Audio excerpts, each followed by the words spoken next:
नमस्कार, न्यूज़ 24 पर मैं हूं डॉक्टर स्वाति। और जिस तरह से अभी हम देख रहे हैं विश्व में कोरोना वायरस का कहर थम नहीं रहा है। 42 लाख से ज़्यादा लोग पूरे विश्व में संक्रमित हो चुके हैं कोरोना वायरस से। तो वहीं जहां अब वैक्सीन का बेसब्री से इंतज़ार हो रहा है, तो ट्रीटमेंट भी एक ऐसी चीज़ है जिसका हम सब लोग काफ़ी इंतज़ार कर रहे हैं, क्योंकि अगर हमें इसकी कोई ट्रीटमेंट मिल जाए, दवा मिल जाए जो कि कोरोना वायरस संक्रमित लोगों को हम दे सकें, जिससे कि वो जल्दी से जल्दी ठीक हो जाएं, तो उससे हमारा डर भी कम हो जाएगा। और जो विश्व में इस वक्त हम इतनी तेज़ी से फैलते हुए संक्रमण को देख रहे हैं, उस पर भी लगाम लग सकेगी। तो फिलहाल हम सब लोग इस बात का इंतज़ार कर रहे हैं कि जल्दी से जल्दी कोई दवा इसकी सामने आए। अगर देखें तो WHO और विश्व के सभी जो देश हैं, वहाँ के जो शोधकर्ता हैं, डॉक्टर्स हैं, वो पूरा प्रयास कर रहे हैं कि जल्दी से जल्दी कोई दवा इसकी सामने आए। WHO का सॉलिडेरिटी ट्रायल चल रहा है, जिसमें उन्होंने एक प्लेटफॉर्म दिया है विश्व के सभी डॉक्टर्स को। जो भी कहीं पर ऐसा देखता है कि उन्होंने जो दवा यूज़ करी उससे अच्छा रिजल्ट सामने आया, तो वो वहाँ पर डेटा फीड कर सकते हैं और विश्व के सभी डॉक्टर्स उसको एक्सेस कर सकते हैं। तो WHO का कहना है कि ये जो प्लेटफॉर्म है, इससे 80% तक समय बचता है। किसी भी और बड़े ट्रायल को करने में जो वक्त लगेगा वो यहाँ पर कट डाउन हो जाता है। तो ये एक बहुत अच्छा ट्रायल है जो कि एक विश्व स्तर पर चल रहा है। और भारत के भी इस वक्त 5 अस्पताल ऐसे हैं जो कि सॉलिडेरिटी ट्रायल में लिस्ट हो गए हैं और वहाँ पर ये ट्रायल्स चलाए जाएंगे।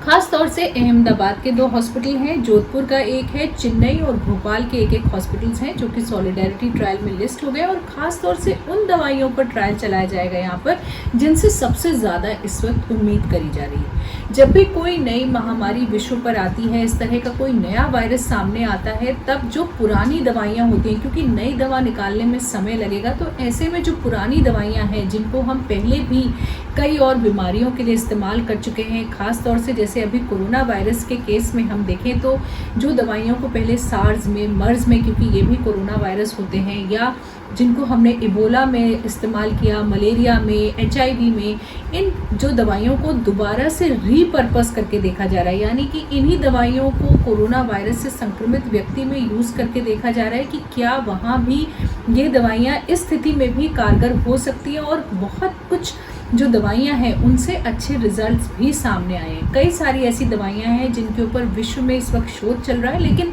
ख़ास तौर से अभी 42 ऐसी दवाइयाँ हैं जिन पर सबसे ज़्यादा शोध चल रहा है। और उसमें से भी 5-6 ऐसी दवाइयाँ हैं जिनसे सबसे ज़्यादा उम्मीद जताई जा रही है अभी कि यहाँ से रिज़ल्ट सामने आ सकता है। उन्हीं के बारे में आज बात करते हैं कि कौन कौन सी 5-6 वो दवाइयाँ हैं जिनसे हमें सबसे ज़्यादा उम्मीद है। सबसे पहली जो दवा है इसमें वो है रेमडेसिविर। रेमडेसिविर जिलियड कंपनी, जो कि अमेरिका की एक कंपनी है, उन्होंने इबोला के लिए ये दवा बनाई थी और इसको सार्स और मर्स पर भी उन्होंने ट्राई करा था। तो ये दवा पहले से बनी हुई थी, लेकिन इसको अब उन्होंने कोरोना वायरस कोविड-19 पर इस्तेमाल करके देखा है और इसके जो रिजल्ट्स अमेरिका से आए हैं वो अच्छे आए हैं। और अमेरिका के FDA ने इस दवा को अप्रूव भी कर दिया है ट्रायल्स वगैरह के लिए, और आगे ज़्यादा इन पर ट्रायल्स किए जा रहे हैं, लेकिन FDA ने अप्रूव कर दिया है कि रेमडेसिविर को यूज़ करके देखा जा सकता है। ये जो दवा है ये वायरस के रेप्लिकेशन को रोक देती है और देखा गया है कि जिन लोगों में इस दवा को दी है वो जल्दी ठीक हो गए, यानी कि रिकवरी टाइम जो है वो बेहतर हो गया है। तो इस तरह से रेमडेसिविर एक दवा है जिसके ऊपर काफ़ी ज़्यादा इस वक्त उम्मीदें टिकी हुई हैं और भारत में भी इसका ट्रायल स्टार्ट हो रहा है। इस दवा को यूज़ करके देखा जाएगा। जो दूसरी दवा है जिससे बहुत ज़्यादा उम्मीद इस वक्त है वो है फेविपिरावीर। ये एक तरह की दवा है जो कि जापान में ऑलरेडी अप्रूव्ड है और वहाँ पर माइल्ड और मॉडरेट केसेस को ये दवा दी जाती है। ये दवा पहले हम लोगों ने इन्फ्लुएंज़ा के केस में दी है, और पहले भी जब बहुत ज़्यादा सिवियर इन्फ्लुएंज़ा होता है तब ये दवा दी जाती थी। तो पहले से सारे डॉक्टर्स इस दवा को जानते हैं और अब इस दवा के ऊपर और ट्रायल्स किए जा रहे हैं ये देखने के लिए कि क्या ये दवा कारगर होगी या नहीं होगी।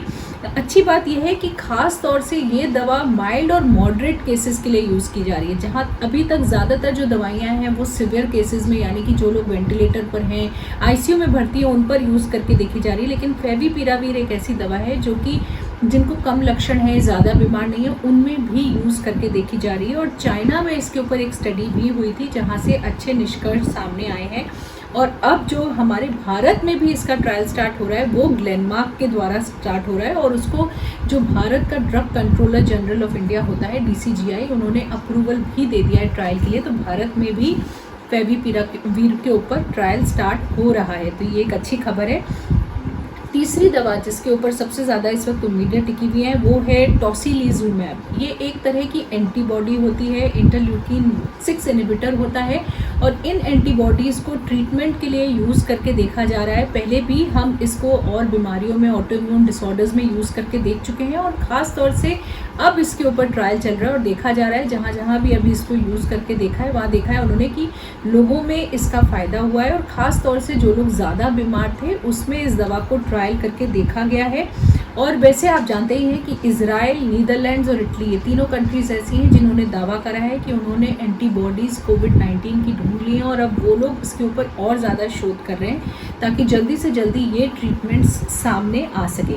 उसके अलावा एक और दवा है जिसका खास तौर से भारत में इस वक्त ट्रायल चल रहा है, वो है सेप्सीवैक, जो कि लेप्रेसी की दवा होती है, कुष्ठ रोग की, और PGI चंडीगढ़ में इसका ट्रायल चल रहा था जिसके बारे में आपने पीछे सुना भी था। वो अब फेज़ 1 ट्रायल कंप्लीट हो गया है और इसका सेकेंड फेज़ जो ट्रायल का है वो शुरू हो गया है, जो कि 4500 लोगों में शुरू किया गया है। तो ये भी एक दवा है जिससे उम्मीद की किरण सामने आती हुई दिख रही है। उसके अलावा जो लोपिनावीर और रितोनावीर हैं, जो कि HIV की मेडिसिन होती हैं, उनके ऊपर भी इस वक्त शोध कार्य चल रहा है, और ख़ास तौर से अभी भारत में भी जो सॉलिडेरिटी ट्रायल स्टार्ट होगा उसमें इन दवाइयों के ऊपर भी ट्रायल होगा। और उसके अलावा जिस दवा का आप अक्सर नाम सुनते रहते हैं वो है हाइड्रोक्सीक्लोरोक्विन, उसके ऊपर भी इस वक्त ट्रायल चल रहा है, लेकिन अमेरिका में जो लेटेस्ट ट्रायल्स हुए हैं वहाँ से अच्छा नतीजा सामने नहीं आया। और अभी वो लोग वहाँ पर, जैसे पहले FDA बोल रहा था कि हम हाइड्रोक्सीक्लोरोक्विन हर व्यक्ति ले सकता है, और जिस तरह से वो लोग बहुत, डोनाल्ड ट्रंप भी हाइड्रोक्सीक्लोरोक्विन के बारे में बहुत ज़्यादा बोल रहे थे, लेकिन अब वो इतना ज़्यादा हाइड्रोक्सीक्लोरोक्विन के बारे में नहीं बोल रहे हैं। और अमेरिका से जो रिसर्चेस सामने आई हैं वो ज़्यादा उम्मीद भरी नहीं है, वहाँ से अच्छे रिजल्ट सामने नहीं आए, लेकिन फिर भी अभी बाकी देशों में भी हाइड्रोक्सीक्लोरोक्विन के ऊपर ट्रायल चल रहा है, और भारत में भी कॉफ करके एक नया ट्रायल हाइड्रोक्सीक्लोरोक्विन के ऊपर स्टार्ट किया जा रहा है, जो कि इंटास कंपनी के द्वारा WHO के साथ मिल करके शुरू होगा, जिसमें 40,000 हेल्थ केयर वर्कर्स को हाइड्रोक्सीक्लोरोक्विन दे करके देखेंगे कि क्या इससे फ़ायदा होता है या नहीं। तो अभी इस दवा को हम लोग completely out of the box नहीं कर सकते हैं, क्योंकि विश्व में काफ़ी कंट्रीज़ में हाइड्रोक्सीक्लोरोक्विन के ऊपर ट्रायल चल रहा है, और भारत में भी जब कोई व्यक्ति को कोविड-19 पॉजिटिव आता है तो जो उसके कॉन्टैक्ट्स होते हैं, यानी कि जो उसके घर के सदस्य होते हैं, जो उसके संपर्क में आए हुए लोग होते हैं, उन सबको हाइड्रोक्सीक्लोरोक्विन अभी दी जा रही है ताकि उनमें कोरोना का इन्फेक्शन ना हो। तो ये एक पहल अभी भी चल ही रही है। उसके अलावा एक और दवा है जिसके ऊपर काफ़ी उम्मीद है, वो है इंटरफेरॉन बीटा। इसको पहले हम लोगों ने डेंगू में भी इस्तेमाल किया है, कैंसर में, ब्लड कैंसर्स में, किडनी कैंसर्स में, हेपेटाइटिस वगैरह में हम इसका इस्तेमाल करते हैं। इसके ऊपर भी एक अच्छा खासा ट्रायल इस वक्त चल रहा है, और ICMR ने भी इसके ऊपर ट्रायल को अप्रूव कर दिया है। तो ये भी एक दवा है जिससे कि उम्मीद की किरण जागी हुई है। और उधर अब एक ऐसा ट्रीटमेंट भी है, प्लाज्मा थेरेपी, जिसके बारे में आप पिछले कुछ समय से काफ़ी बार सुन चुके हैं, और दिल्ली में भी अच्छे कुछ केसेस रिकवर हुए थे, और दूसरे प्रदेशों में भी इसका ट्रायल चल रहा है। और उधर स्वास्थ्य मंत्रालय ने ये बात लेकिन बोली थी कि प्लाज्मा थेरेपी को बिल्कुल भी ये ना समझें कि यही इसका ट्रीटमेंट है और इसकी वजह से नुकसान भी हो सकता है, इस तरह की विज्ञप्ति भी सामने आई थी। लेकिन प्लाज्मा थेरेपी का ट्रायल लगातार चल ही रहा है, बंद नहीं हुआ है, क्योंकि इससे अच्छे रिजल्ट्स देखे जा रहे हैं। उनका कहना यही था कि ये मत मानिए कि यही इसका ट्रीटमेंट है, लेकिन ये इसका ट्रीटमेंट हो सकता है, तो कॉशन के साथ इसका ट्रायल चलता रहेगा। तो फिलहाल अभी प्रोजेक्ट प्लेसिड स्टार्ट किया है हमारे भारत की गवर्नमेंट ने, जिसके अंतर्गत 21 अस्पतालों को भारत के 10 राज्यों में ये परमिशन मिली है कि वो प्लाज्मा थेरेपी करें। तो महाराष्ट्र में, गुजरात में, राजस्थान में, तमिलनाडु में, मध्य प्रदेश में, उत्तर प्रदेश में, पंजाब में, कर्नाटका में, तेलंगाना में और चंडीगढ़ में, ये 10 स्टेट्स हैं जहां पर ऑलरेडी प्लाज्मा थेरेपी का फेज़ 2 ट्रायल स्टार्ट कर दिया गया है। ये इसका नाम प्रोजेक्ट प्लेसिड है, which is phase 2 open label randomize control trial of convalescent plasma. तो ये ट्रायल अभी चल रहा है, तो इसके ऊपर भी काफ़ी उम्मीद जताई जा रही है, जहां हम ऐसे व्यक्ति से एंटीबॉडीज़ लेते हैं जो कि कोरोना वायरस से संक्रमित होकर ठीक हो गया है, और फिर उसके एंटीबॉडीज़ को हम ऐसे व्यक्ति को देते हैं जो उस वक्त कोरोना वायरस संक्रमण से लड़ रहा होता है, जिसकी तबीयत खराब होती है। तो ये भी एक ट्रायल है जो कि काफ़ी ज़ोर शोर से इस वक्त चल रहा है। तो अगर हम देखें तो काफ़ी सारी दवाइयाँ ऐसी हैं जिनके ऊपर बहुत ज़्यादा उम्मीद है कि कोई ना कोई इनमें से ट्रीटमेंट बनकर सामने उभरेगा। लेकिन जब तक कि कोई इस तरह की दवा सामने नहीं आती, तब तक हम ही लोगों को इस बात का ध्यान रखना है कि हम लोग सोशल डिस्टेंसिंग करें, मास्क पहने, हैंड हाइजीन का ध्यान रखें। तो जब तक कि कोई दवा नहीं आती, यही हमारे पास तरीके हैं। तो अपना ध्यान रखें, और जैसे जैसे हमें और दवाइयों के ऊपर शोध कार्य जो हो रहा है उनसे रिजल्ट्स मिलेंगे, वो हम आपसे शेयर करेंगे। तो तब तक के लिए नमस्कार, न्यूज़ 24 की तरफ से।